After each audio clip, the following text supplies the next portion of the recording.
everyone. Welcome to episode 67 of the Corner Blue. I'm Hugo Alvarado, and I'm here with Andres Rico. And here we are, ready to record another episode about La Selecta. We have World Cup qualifiers, we have the groups, and starts in June. It's around the corner. We had a game against Inter Miami. Interesting game. It was a big party in El Salvador. Pretty amazing. Andres, how are you doing? What's up, Bull? Good to see you back. I think I see your maleta in one of the corners over there. You see Um, the yes. how I, how I how are you holding up? How's the return been since getting back? Pretty good. Unfortunately, I seem to have caught COVID either at the stadium or on the plane. Not bad at all, but I mean I do sound a little stuffy. Te So I've been recuerdo. so I've been here. This room has been my home for the last 4 days since I got back. Dang, Hopefully I test negative soon so that I can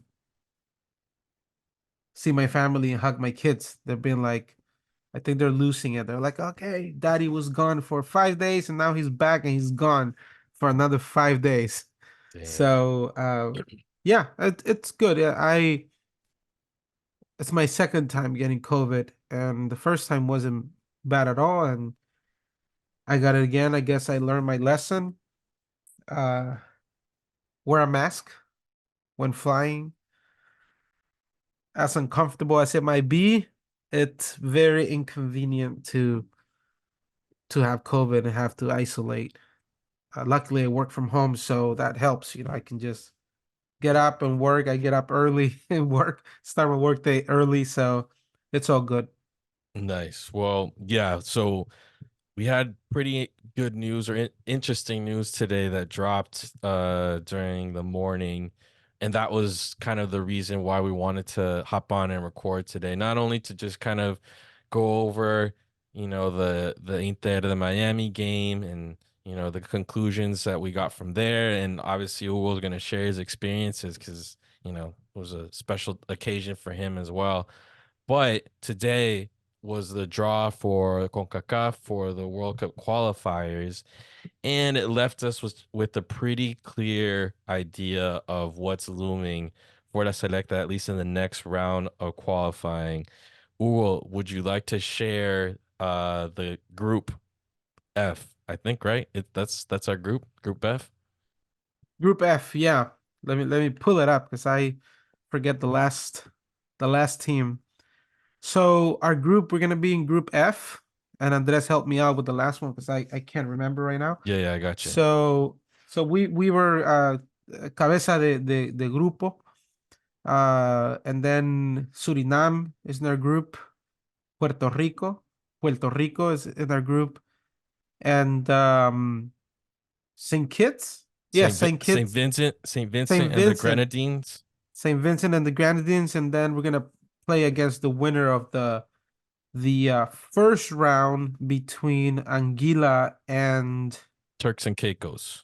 Turks and Caicos. So group of five, and it's gonna be one of those weird matchups where we only play 4 games, two at home, two away, Swiss style. First time I hear of that. I mean, first time I heard it was for the Nations League. I had never heard that type of tournament style before. But yeah, so basically it's not gonna be uh home and away games with all the teams. It's just gonna be 4 games.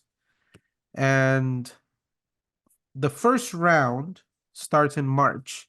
So that's gonna be for the four lowest ranked teams.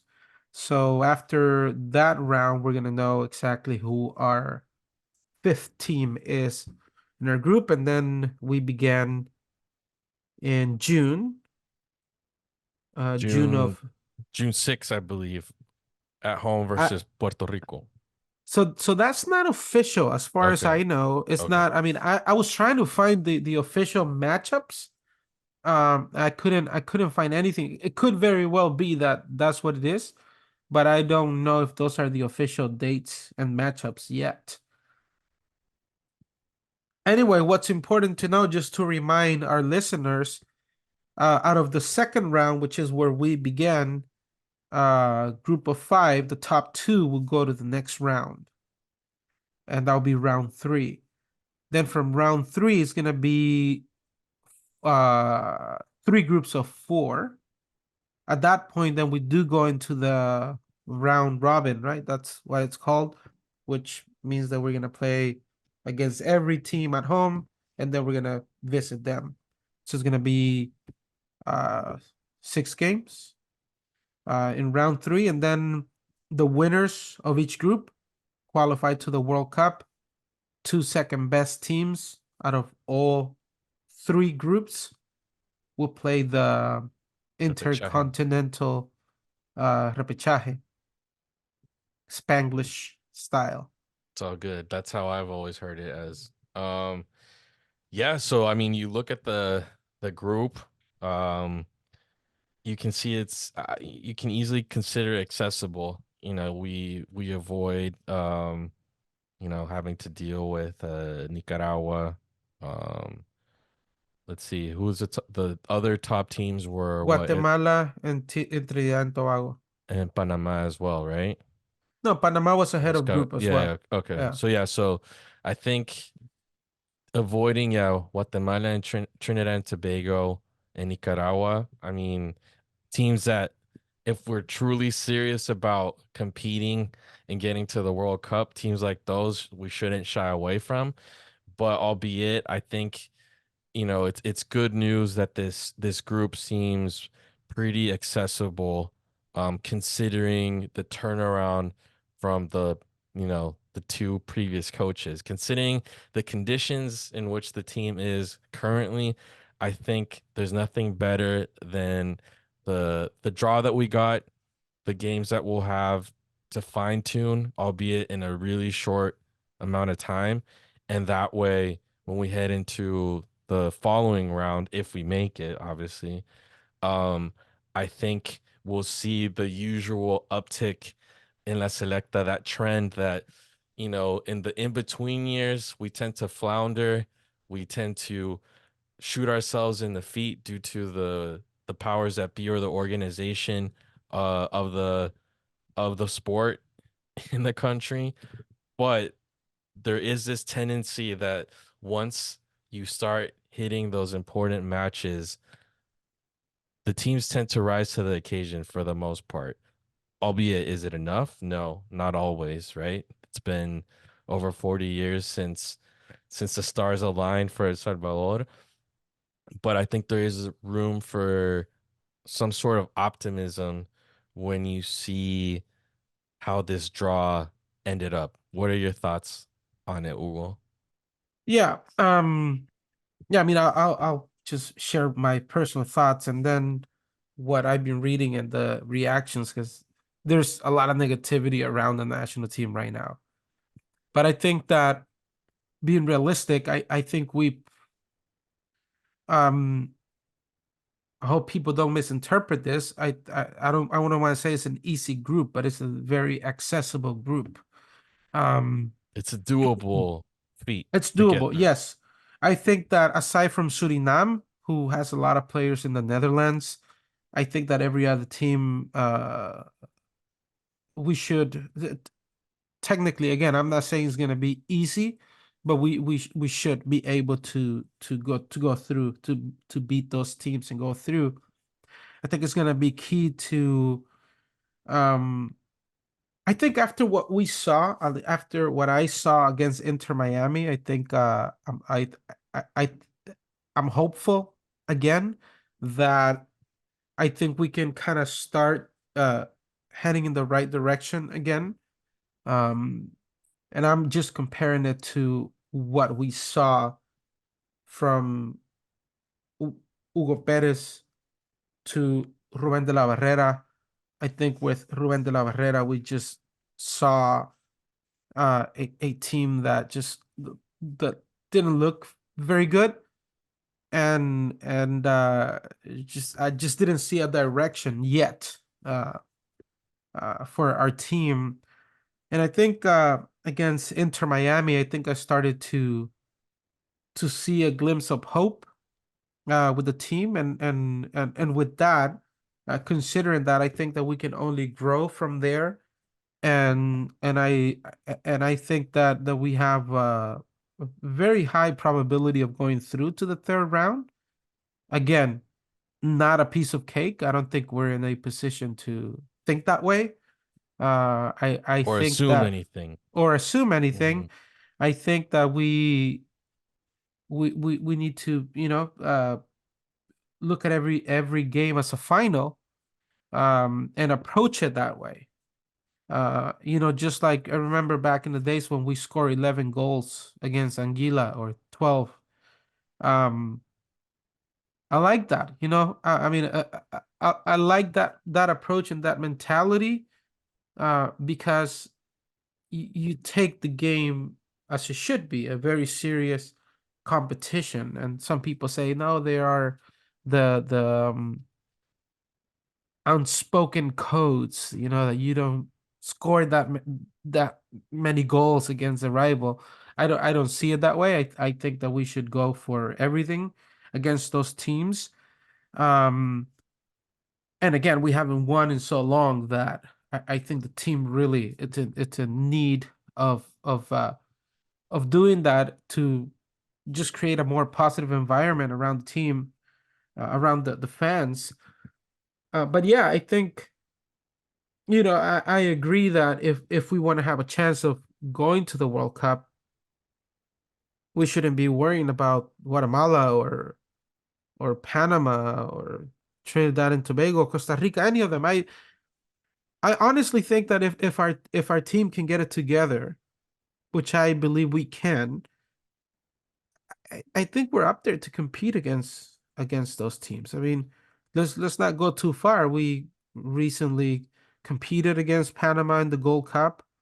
We play really well.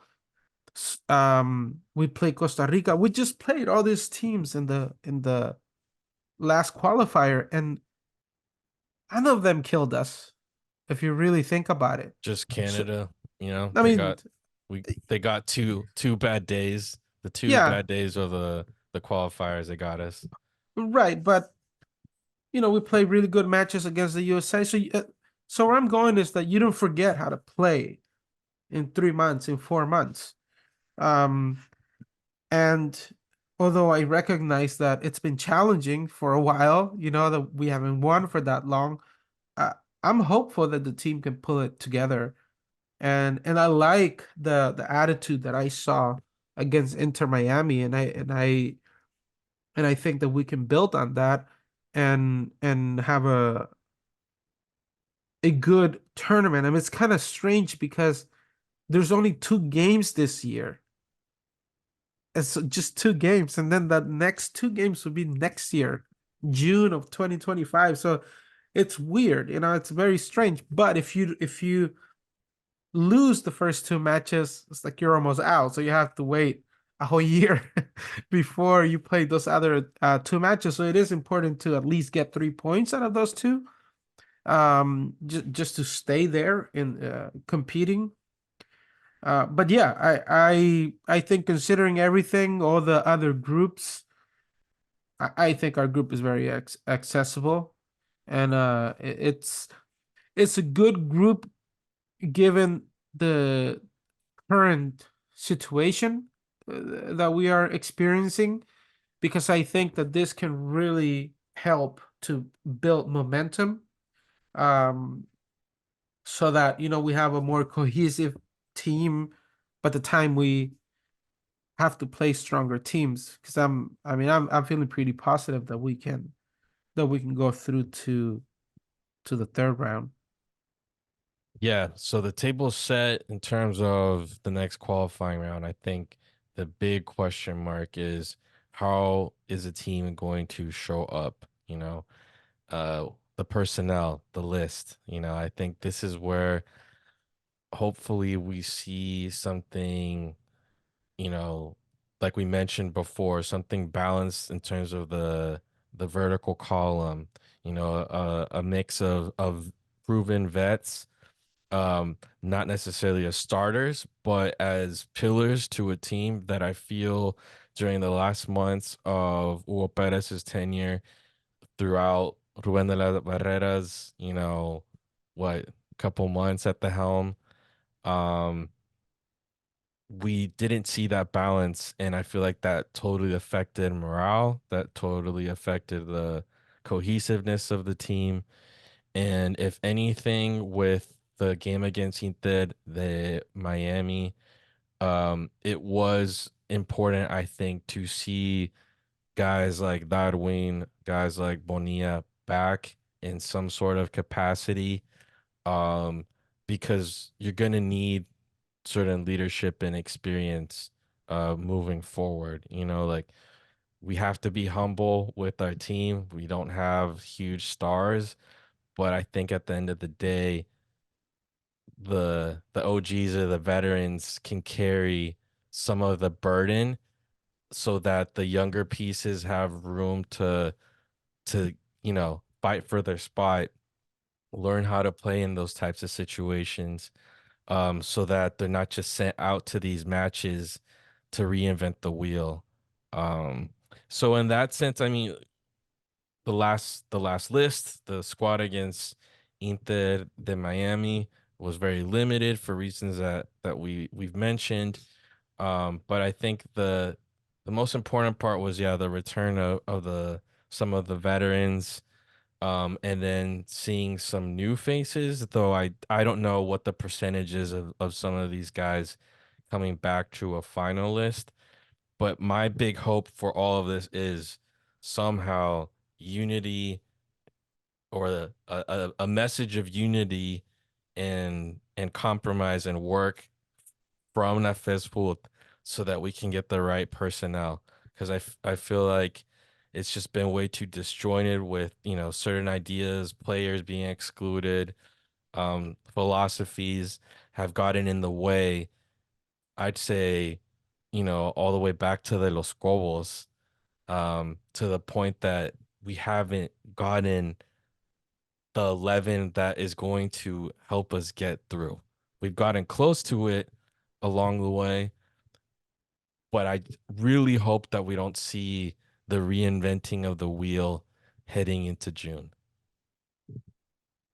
I mean, I think Inter Miami game was a glimpse of the wheel kind of falling back into place. Um, I mean, every coach is going to have their own style and the certain profile of players that they're looking for. Um, Obviously, we can't really um, coming to a conclusion about what Dóniga has done, because I think he was given a group of players and he chose the best to his ability based on that list, because he hasn't been around for that long. And the Um, limitations too.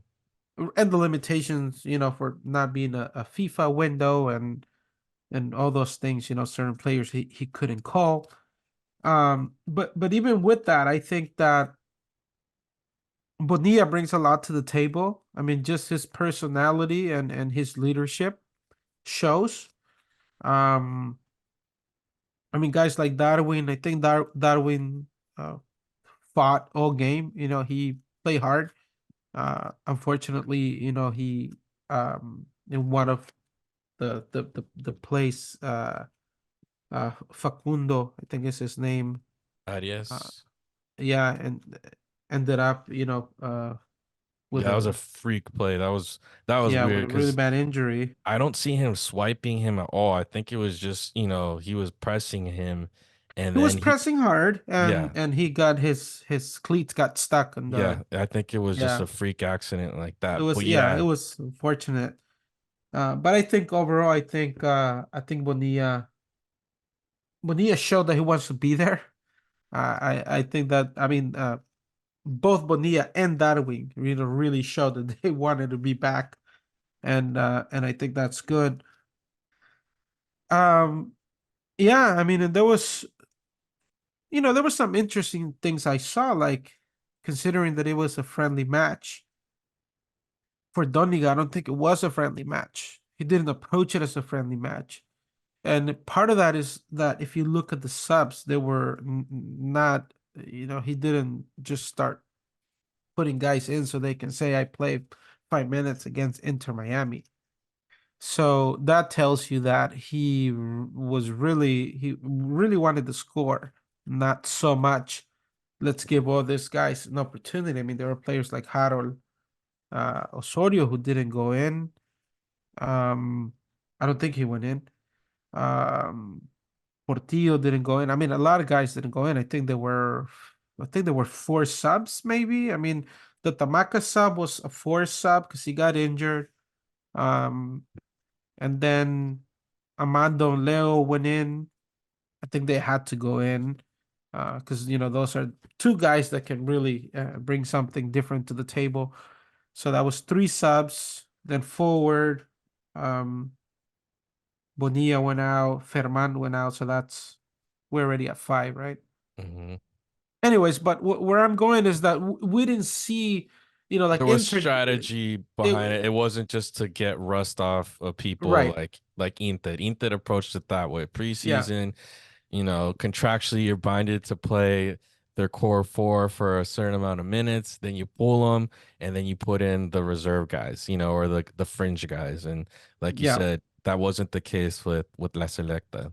Yeah. And I like that because I mean, one thing I want to rescue from this game, and I'm not going as far back as comparing it to the Hugo Perez team, um, because we've talked in other episodes how we saw a huge difference between the Hugo Perez team and the De La Barrera team.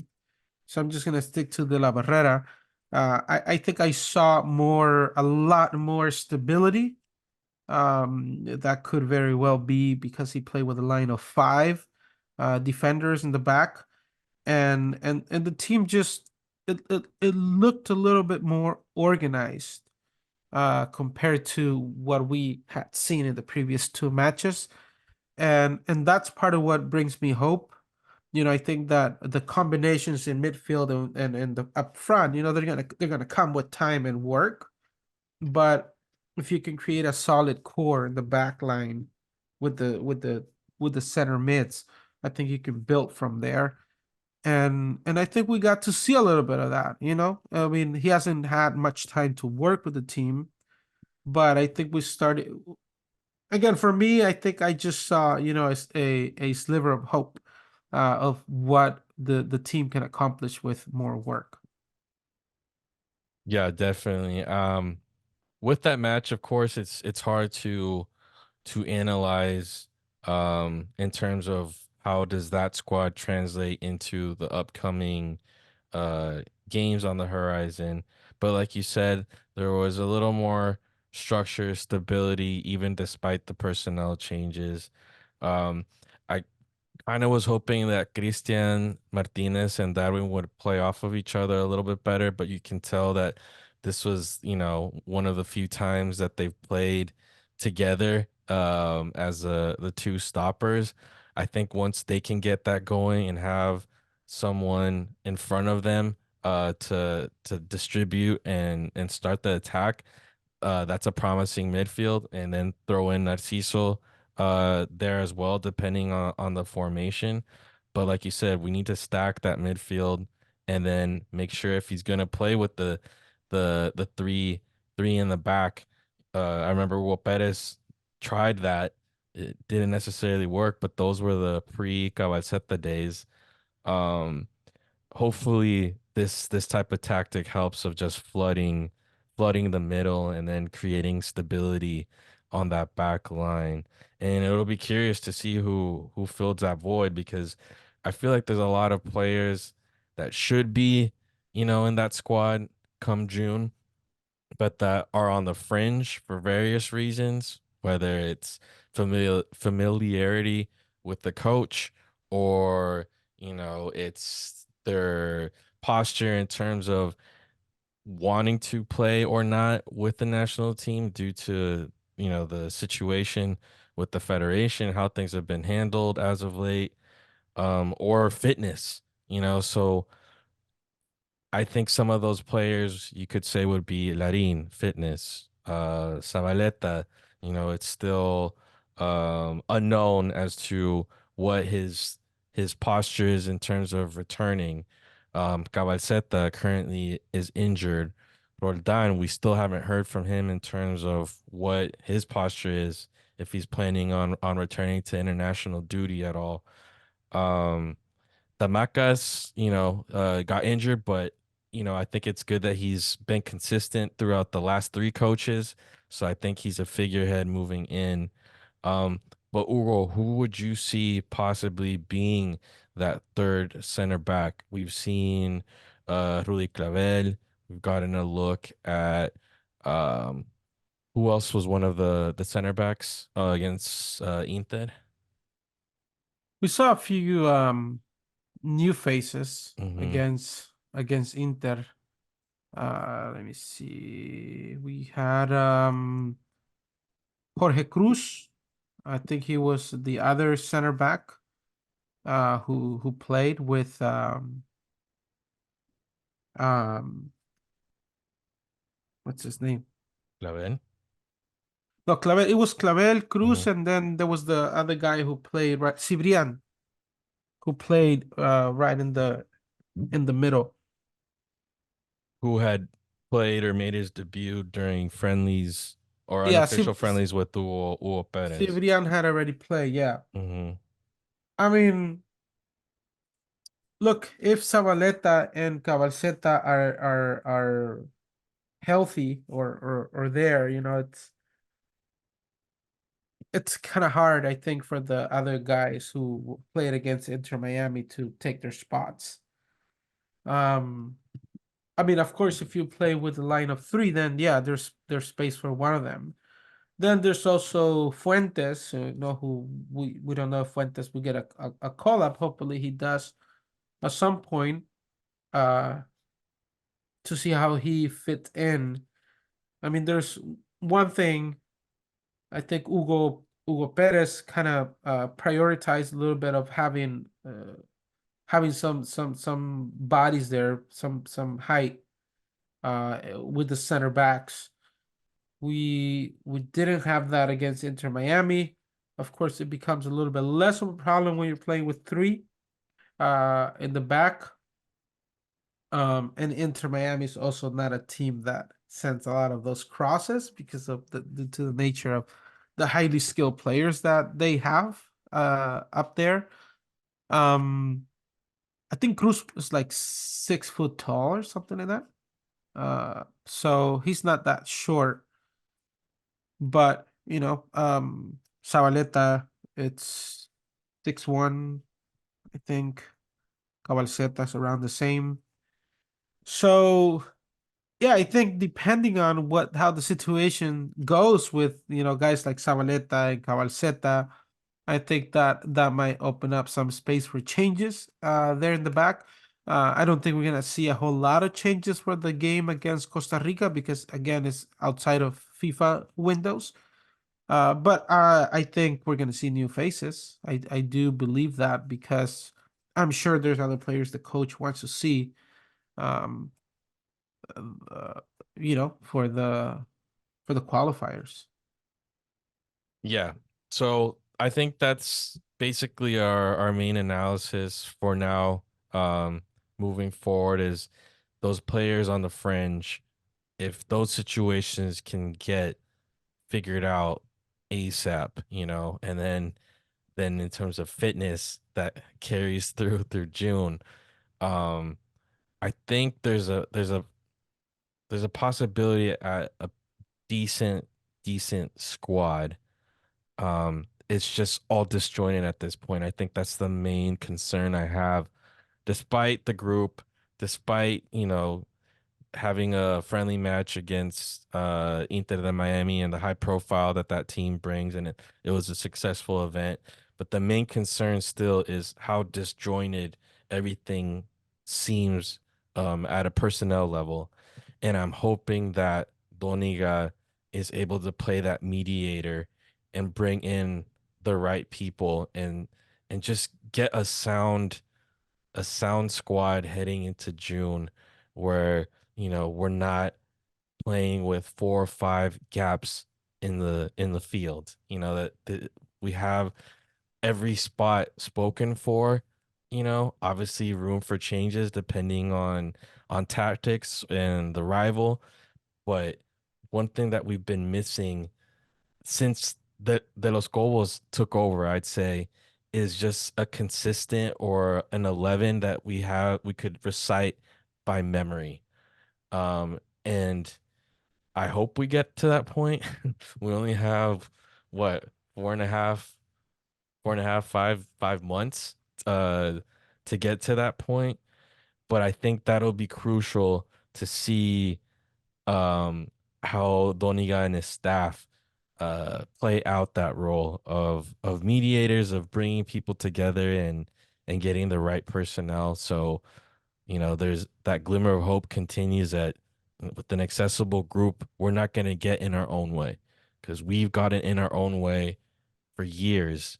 Um, but if you get the right group of players and things align, that's a solid way. The miracles that occur.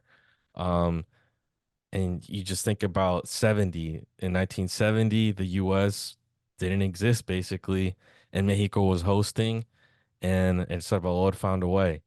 In 82, US still wasn't in existence at a soccer level.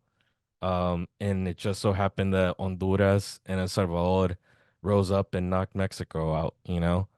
Um, so here the table set for another Caribbean Royale, albeit season 2 of the Caribbean Royale, thanks to Montagliani. Uh, but I'll get optimistic once I see the direction that the personnel list is heading. Because if it's anything close to the last couple of ones and a lot of the youngsters that haven't had that roce or haven't had that experience of international play at the youth level, at the senior level, it's gonna be a hard journey, or a rocky road, to put it in another sense. But moving along, Hugo, you went to Cusca. You got to see Messi play against la Selecta. I'm so excited and happy that happened and you got to live that experience. What would you like to share with the listeners of how it went? Oh, it was amazing. It was incredible. I mean, I was there with my dad. Um, and I mean, my dad had a palco. Because I had thanks to Jorge Bahaya, Oh, who nice. he I met him many years ago when I went to FESA when I started, and ever since he's been great with me. So he found a spot for my dad, so my dad had like one of the best views, better than me. I have to admit, I had never been to El Cusca, so I really didn't know what to expect. And so I think I arrived like 1 hour before the game. That was a big mistake. Um, You got to get there 4 or 5 hours. yeah, I mean we were kind of like doing half like tourism and then yeah, and then traffic, it gets pretty crazy over there. And then one thing that happened for this game is that there was traffic control around the stadium and there was no parking in the stadium. Um, Well, that which they was barely which have a lot. It's super yeah. small. Yeah. Yeah, Super. so anyways, I mean there was like this huge line that went for blocks, blocks, blocks, and I was like, I'm not gonna get to watch the game. But then the guy, the La Policía Nacional was there, and they were like, "Oh, go to the other side. That one is it's moving faster." So we ran with my dad, and then the other one was pretty much empty.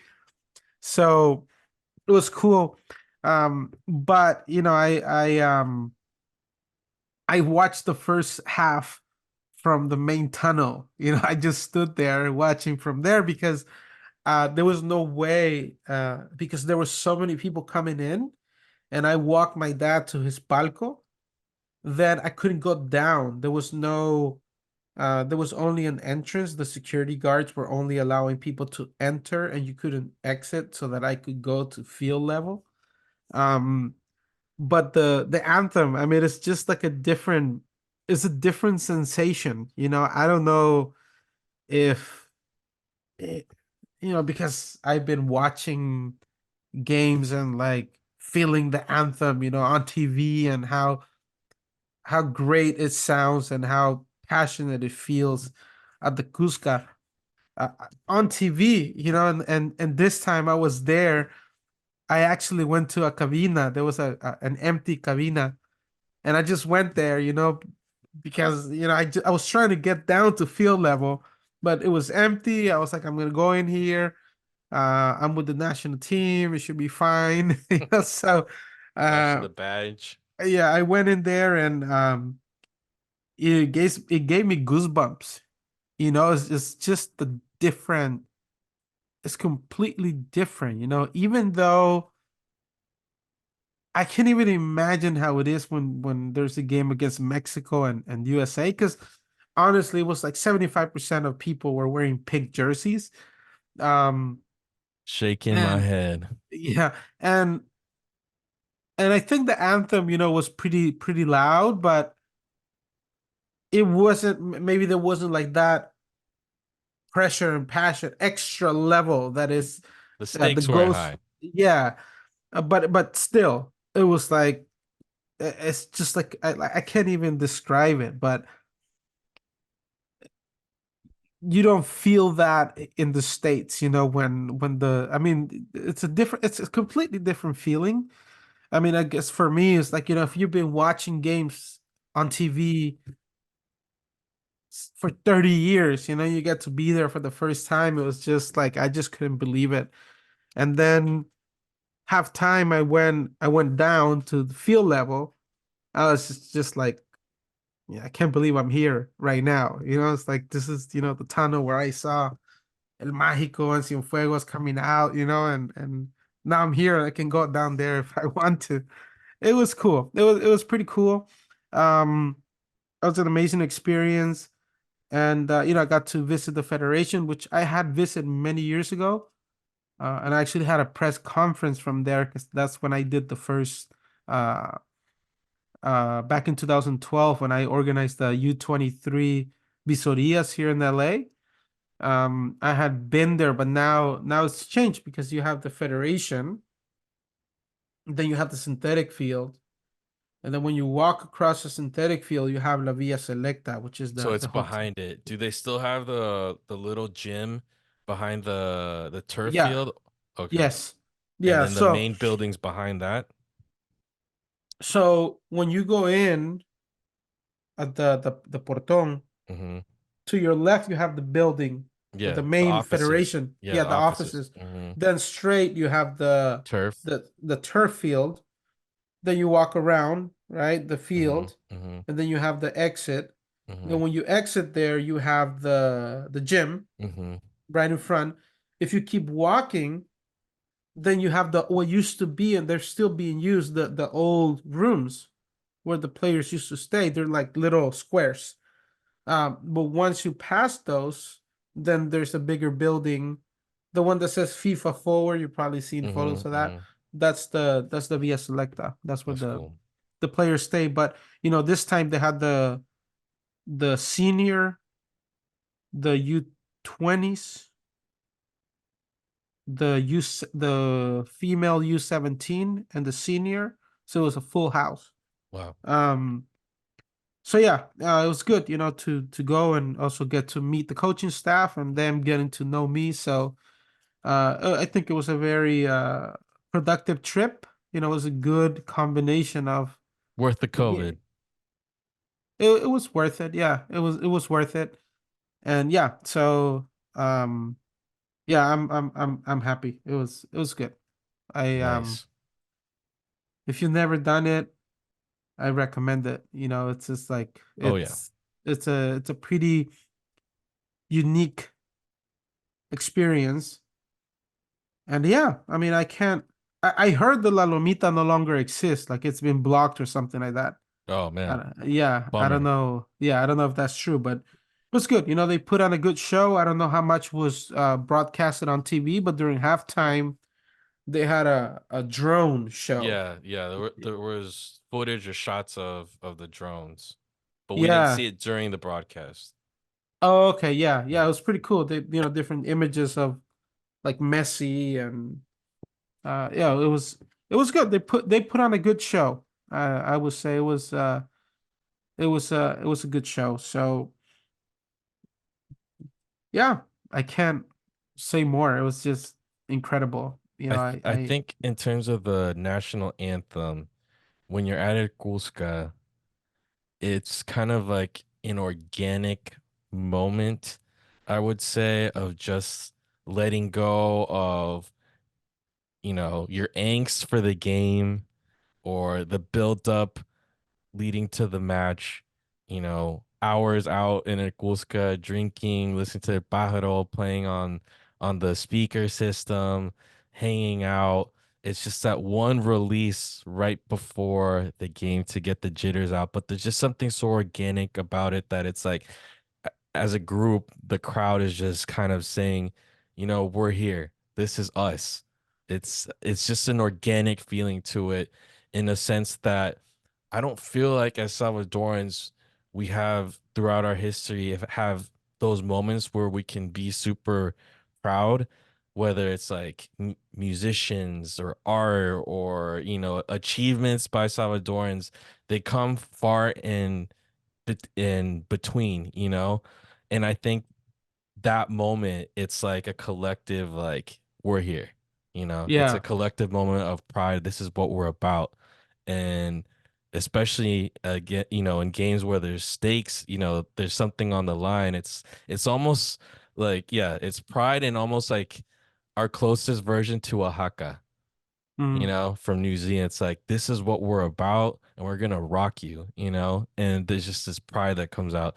And I feel like when you're abroad, there's like the sense of nostalgia at like friendly matches, or we're not gonna fill up, a whole stadium in the States, and then on top of that, uh fans aren't segregated, so you always have mix of like fans and following different teams throughout the stadium. Gold Cup, you have four different, fan bases sometimes because of the double headers. So I think that's the difference there, and it's just highly concentrated. It's all there. Um, so I'm glad you got to yeah. live that, man. There's nothing like it. The other thing that I don't know if this is like a protocol, it always happens, but you know how usually the anthem is just the chorus, to salute them, Yeah, just yeah, just yeah. Just repeat the that. first verse. Yeah. Yeah, but this time they did the whole thing. Oh, dang. Yeah, no. Yeah. What Yeah. the singer Analu Dada, I think is her name. She sang the whole thing. I couldn't remember the whole thing. I Yeah, was I I was know like the I second wasn't verse. I wasn't prepared, but yeah, Yeah. it was the entire thing. So that was cool. And it was Yeah. funny to see, Messi, Suarez, and all those guys, that they installed those new chairs, and they chose to sit on that concrete thing where everybody sits, Yeah. because if you're behind there, you can't really see the game. It Yeah. just doesn't really make a whole lot of sense. Um, but yeah, That, and it's just I don't know, it's just footballers doing their thing, you know. yeah, It's something that gets lost along the way with all the protocols, everything shiny.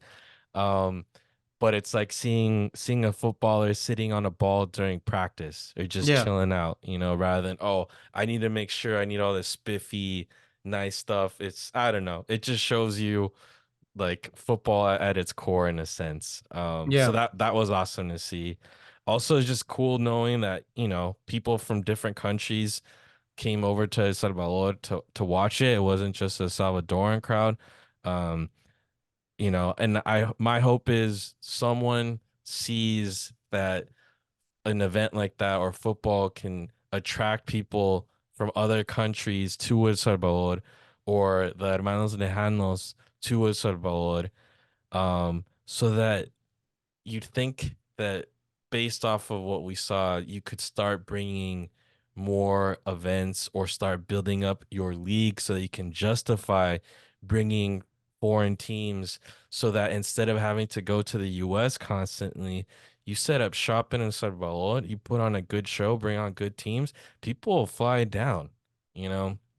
So it'll be Yeah, interesting too I'll from a, tell you. I'll tell you what. all right, Games here in the U.S.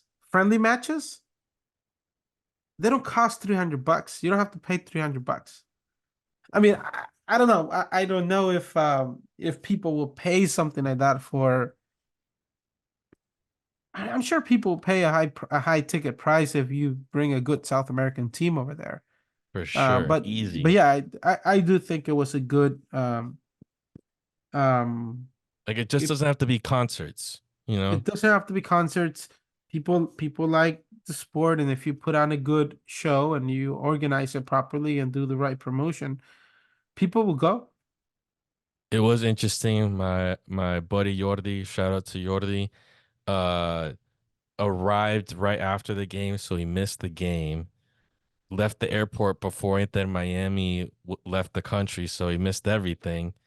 Went to Alianza Águila, I think it was like a couple days after, and sent me a picture of the stadium, and it was empty.